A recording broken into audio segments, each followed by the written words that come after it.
We often hear images help us to worship God. Did you hear what the Spirit of prophecy said, beloved? Many heathen nations claimed that their images were mere figures or symbols by which the deity was worshipped. But God has declared such worship to be sin. If you draw the image, you show the children the images of Jesus Christ, of God, to the children in the Sabbath school, you are committing sin. You are breaking the second commandment. And we see that in our churches today, because we want to use what we see and not what we do not see. Faith. Worshipping God through visible images does not reflect the way we understand Him as a God. God forbids us to do that. We must use faith, not our eyes. Someone comes and testifies in the church saying, "I thank God for showing me, for showing Himself to me, or for revealing Himself to me." Another will say, "Oh, I was sleeping last night and I saw Jesus Christ in my dreams. He came holding a white robe and He put it on me." And when you ask that person, how the Jesus you saw looks like? Today, beloved, all the Protestants, the image of Jesus they have in their minds are the ones they saw in the movies, or on the photos on the calendars, those photos hanging on the walls. This is the image of Jesus they all have in their mind. Among the Seventh Adventists also, many of them have those photographs of Jesus Christ. He is not Jesus Christ. He is not. Sacrilege. It is written, "The attempt to represent the Eternal One by material objects would lower man's conception of God. The mind turned away from the infinite perfection of Jehovah will be attracted to the creature, rather than to the Creator. And as his conceptions of God were lowered, so will men become degraded."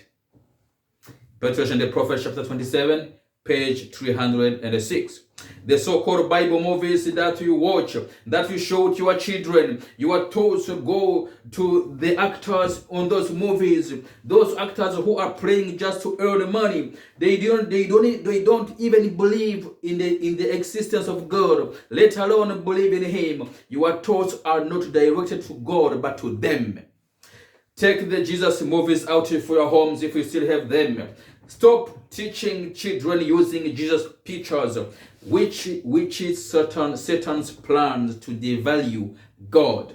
Confess to God and ask for forgiveness.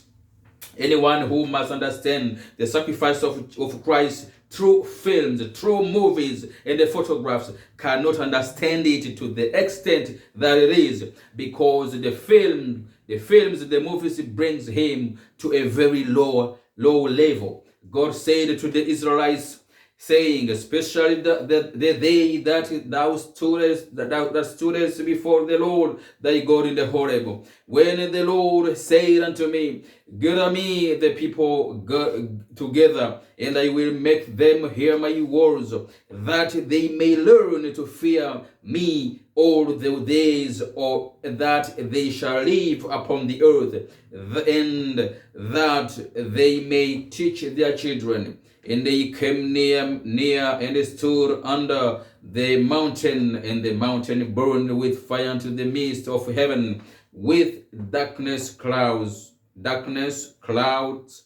and thick darkness.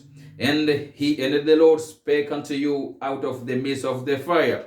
Ye heard the voice of the walls, but saw no similitude, only ye heard a voice. And he declared unto you his covenant, which he commanded you to perform, even 10 commandments. And he wrote them upon 2 tables of stone. And the Lord commanded me at that time to teach you statutes and the judgments, that ye might do them in the land whither ye go over to possess it. Take ye therefore good heed unto yourselves, for ye saw no manner of similitude on that day that the Lord spake unto you in the Horeb out of the midst of the fire, lest ye corrupt yourselves, and make you a graven image, the similitude of any figure, that the likeness of male or female. Deuteronomy chapter 4, verse 10 through verse 16. The third angel's message, beloved, is to keep God's commandments and to have a faith of Jesus. So what does God want for us? Let's read Proverbs 28 verse 13.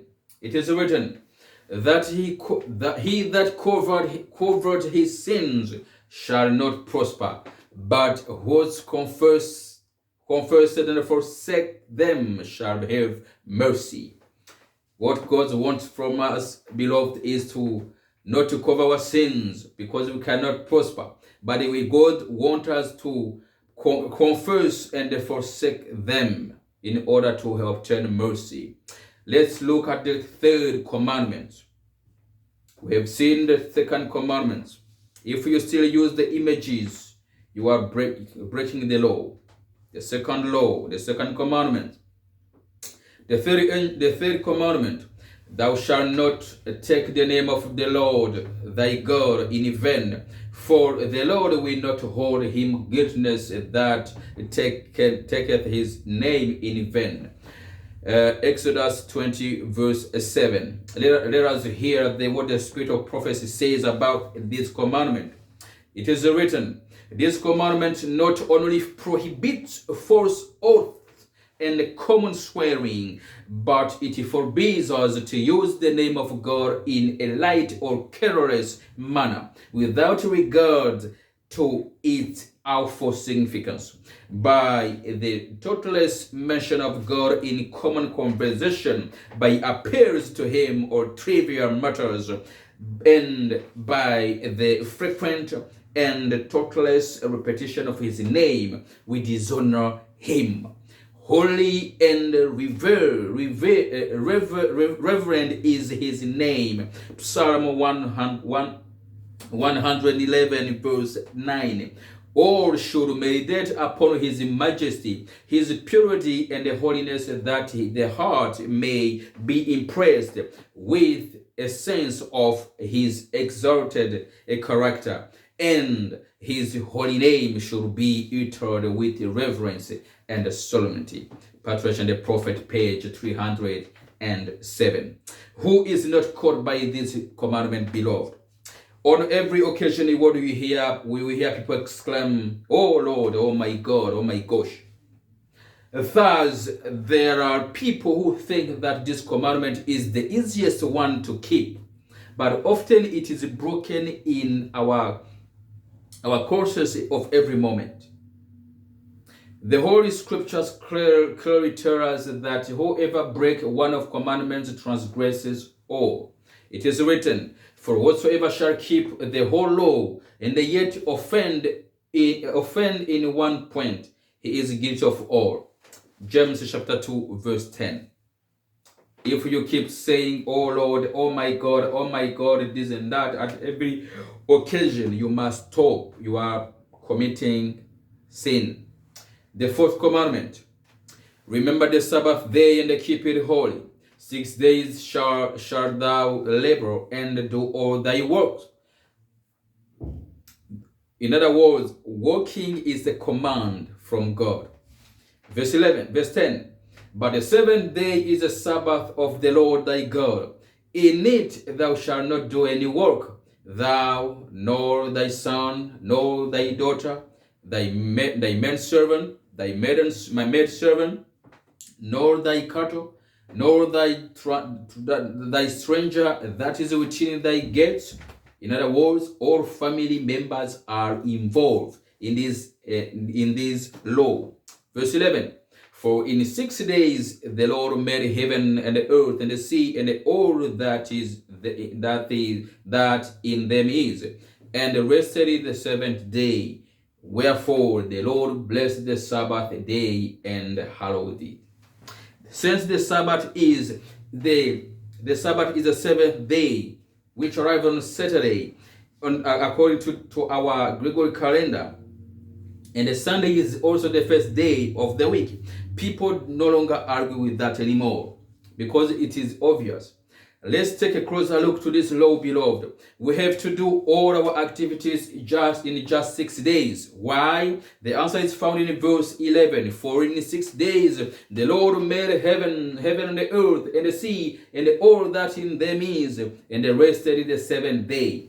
God does not command us to do what he does not do.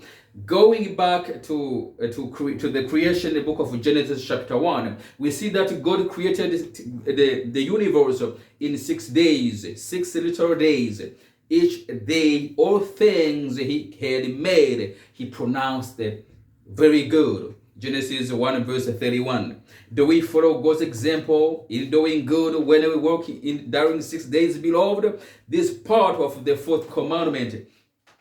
This is a part of the fourth commandment, but many people see only the last part of the commandment, and we end up without resting on Sabbath.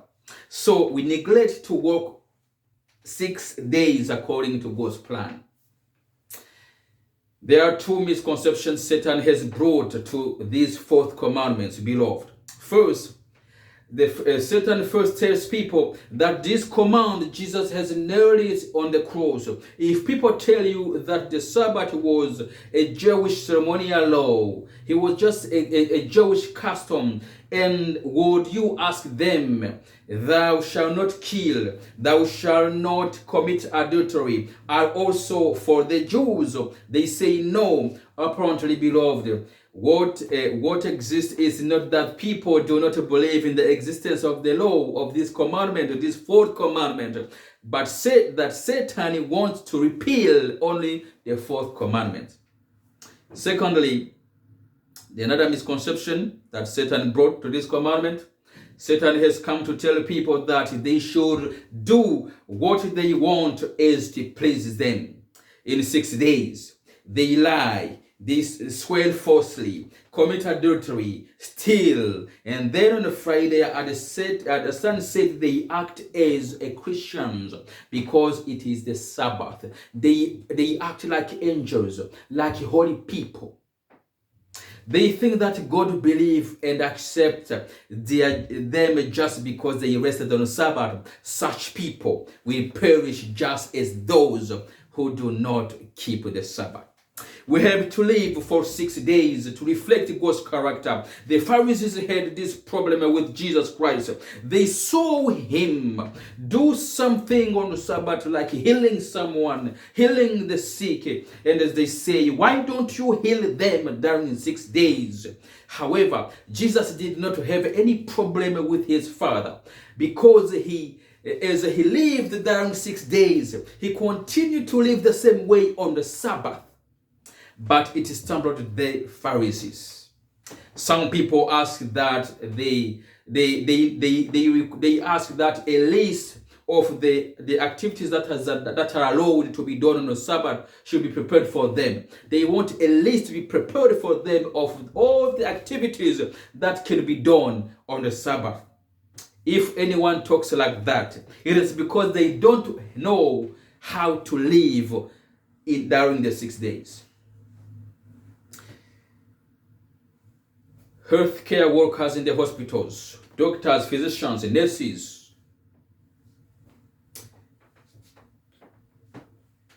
they tend to be reassured that they are allowed to work on the Sabbath, believing that they enjoy the immunity on that day.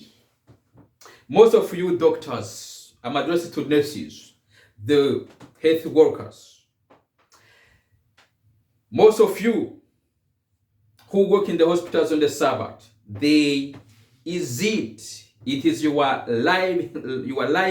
livelihood that continues on for the rest of the week. and not in the spirit of we do good on the Sabbath, but you earn money during the 6 days by healing people, by doing good, and on the Sabbath the same work continued, but that work should stop on Sabbath, because Sabbath is made for you and your Creator. We do good because it is good to do good on the Sabbath, as you claim. You say Jesus healed the sick people on the Sabbath day. Jesus did not earn money on the Sabbath. So, do those who work in the hospitals on the Sabbath commit sin? Let's hear what the spirit of prophecy says. No treatments or surgeries should be done on the Sabbath unless these are needed to relieve sufferings or are of an emergency nature. Medical Ministry, page 214 and 215. No treatments or surgeries should be done on the Sabbath. If they can be scheduled on the other day, let it be done on the other day, but not on the Sabbath. You have to be in the hospital only if there is emergency. But the question, if you go to worship your God, if you don't go to the hospital, with the hospital closed, how many nursing and doctors are working in the hospitals on the Sabbath in your absence? All we need is just a stand. The spirit of prophecy goes on to say, physicians need to cultivate a spirit of self-denial and self-sacrifice. It may be necessary to devote even in the hours of the Holy Sabbath to the relief of suffering humanity. But listen, be careful. Even if you have to be in the hospital to heal people on the Sabbath day, listen here. But the spirit of prophecy said, but the fee for such labor, your salary, the money you earn on Sabbath day, should be put into the treasury for the Lord to be used for the wealthy poor who need medical skill but cannot afford to pay for it. The money you earn, your salary for the Sabbath, should be brought into the treasury in the church. In other words, there must be a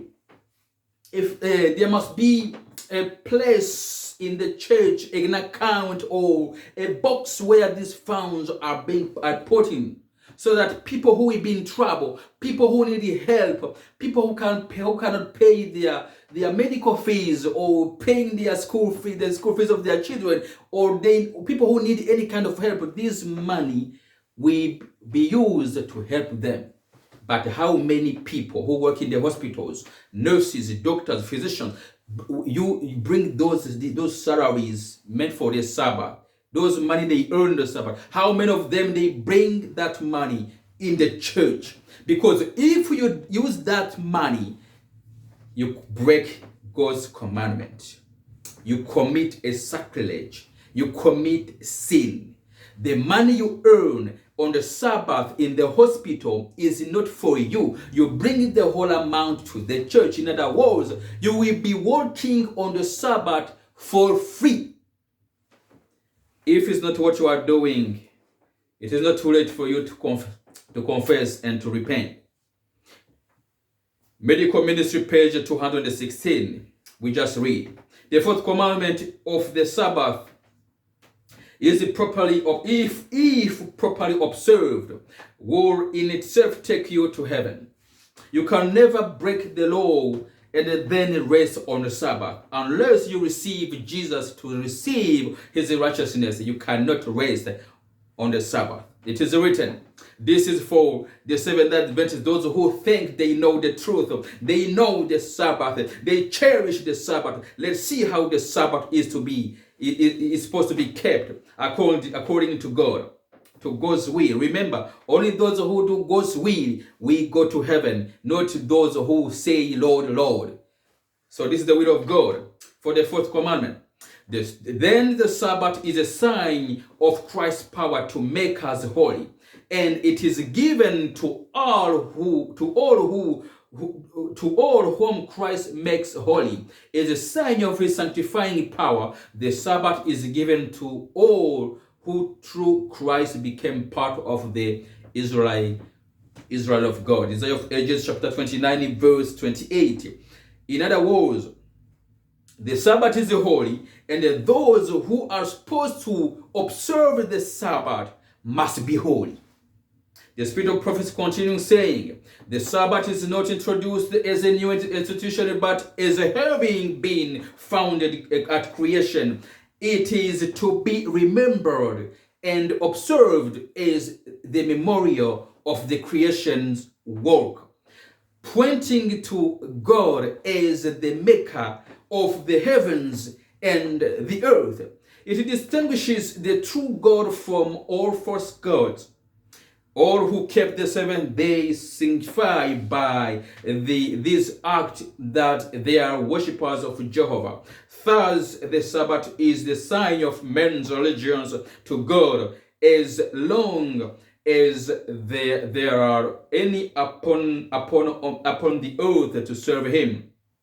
The fourth commandment is the only one of all the 10 in which are found both the name and the title of the lawgiver. It is the only one that shows by whose authority the law is given. Thus, it contains the seal of God affixed to his law as an evidence of his authenticity and binding force. The fourth commandment is going to be a test for God's people in the near future, because it is the one that identifies God as the creator of all things. It is written, God has given man 6 days wherein to labor, and he requires that their own work be done in the 6 working days. Act of necessity and mercy are permitted on the Sabbath. The sick and the suffering are at all times to be cared for, but unnecessary labor is to be strictly avoided. Patriarch and the Prophet, chapter 27, page 308. Remember, if you have to work on the Sabbath to relieve sick people, the suffering, your payment is not for you, need to be brought in the church. That is why Jesus on the Sabbath heals people. Now, on Friday, we are reading Testimonies for the Church, volume 6, page 355. The Spirit of Prophecy says, on Friday, let the preparation of the Sabbath be completed. See that all the clothing is in readiness and that all the cooking is done. Let the boots be blacked and the bath be taken. It is possible to do this. If you make it a rule, you cannot do it. The Sabbath is not to be given to the repairing of garments or to the cooking of food, to pleasure seeking, or to any other worldly employment. Before the setting of the sun, let all secular work be laid aside, and all secular papers be put out of sight. Parents, explain your work and its purpose to your children, and let them share in your preparation to keep the Sabbath according to the commandment. Testimonies for the Church, volume 6, page 355.